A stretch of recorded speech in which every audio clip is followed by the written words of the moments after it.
आप सबका आपके अपने YouTube चैनल की कथा टीवी पर मैं मीनू शर्मा स्वागत करती हूँ। आज दिनांक है 4 फरवरी और आज गुप्त नवरात्रि का छठा दिन है और यह छठा दिन माँ त्रिपुर भैरवी को समर्पित है। हमारी पौराणिक मान्यताओं के अनुसार गुप्त नवरात्रि में माँ त्रिपुर भैरवी की पूजा करने से सभी प्रकार के कानूनी मामलों और कारावास आदि से मुक्ति मिलती है। इसीलिए देवी त्रिपुर भैरवी को बंदी छोड़ माता भी कहा गया है। माता अहंकार का नाश करने वाली मानी जाती है। दुर्गा सप्तशती के अनुसार त्रिपुर भैरवी के उग्र स्वरूप की कांति हजारों उगते सूर्य के समान है और धार्मिक कथाओं में इस बात का वर्णन है कि माता त्रिपुर भैरवी की उत्पत्ति महाकाली की छाया विग्रह से हुई है। देवी भागवत के अनुसार छठी महाविद्या त्रिपुर भैरवी के विभिन्न प्रकार के भेद माने गए हैं। सिद्ध भैरवी, चैतन्य भैरवी, भुवनेश्वर भैरवी, संपदा प्रद भैरवी,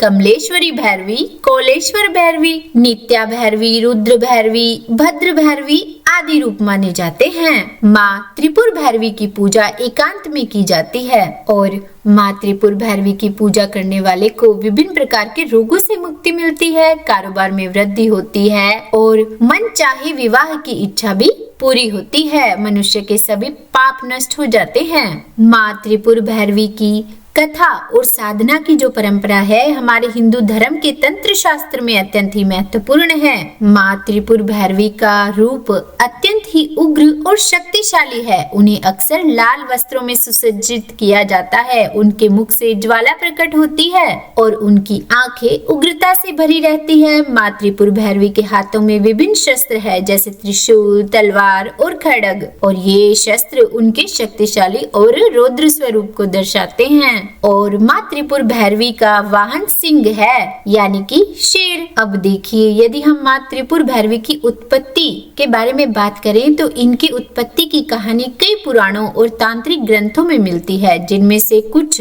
कहानियां ऐसे है कि देवी भागवत पुराण के अनुसार माँ त्रिपुर भैरवी को देवी पार्वती का एक उग्र और रौद्र रूप माना गया है। कहा जाता है कि जब देवी पार्वती ने अपने पति भगवान शिव के ध्यान को भंग करने का प्रयास किया और असफल रही, तब उन्होंने उग्रता का प्रदर्शन किया और वे त्रिपुर भैरवी के रूप में प्रकट हुई। और तंत्र शास्त्र की बात करें तो तांत्रिक ग्रंथों के अनुसार माँ त्रिपुर भैरवी का प्रकट होना संसार के तीनों लोकों यानी कि भूलोक, भुवरलोक और स्वरलोक में हो रहा अधर्म और अराजकता को समाप्त करने के लिए हुआ था।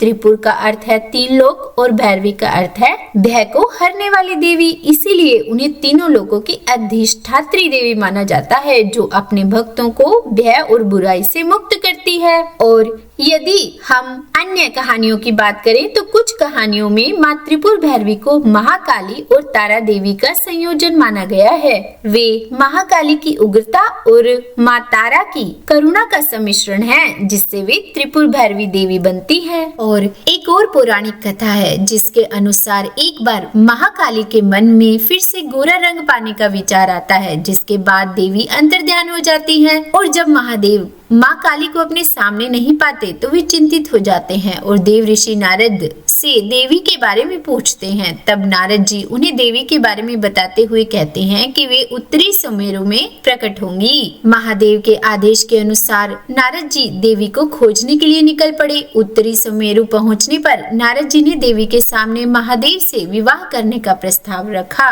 इस प्रस्ताव से क्रोधित होकर देवी ने अपने शरीर से अपना षोडशी रूप प्रकट किया। अतः त्रिपुर भैरवी महाकाली के छाया रूप से प्रकट हुई। रुद्रामल तंत्र के अनुसार सभी 10 महाविद्याएं भगवान शिव की शक्तियां हैं और देवी भागवत के अनुसार छठी महाविद्या त्रिपुर भैरवी महाकाली का ही रौद्र रूप है। तो उम्मीद है वीडियो में दी जानकारी आपको पसंद आई होगी। अगर अच्छी लगी हो तो वीडियो को लाइक एंड शेयर कीजिएगा। चैनल पर नए हैं तो सब्सक्राइब भी कर ही दीजिएगा। और हाँ, माघ मास महात्म्य के अध्याय भी हमारे चैनल पर रोज सुनाए जा रहे हैं, तो अगर आपको ऐसी कथाएं सुनना पसंद है तो एक बार चैनल पर विजिट करके उन अध्यायों को जरूर सुनिएगा। तो बोलिए जय माता दी।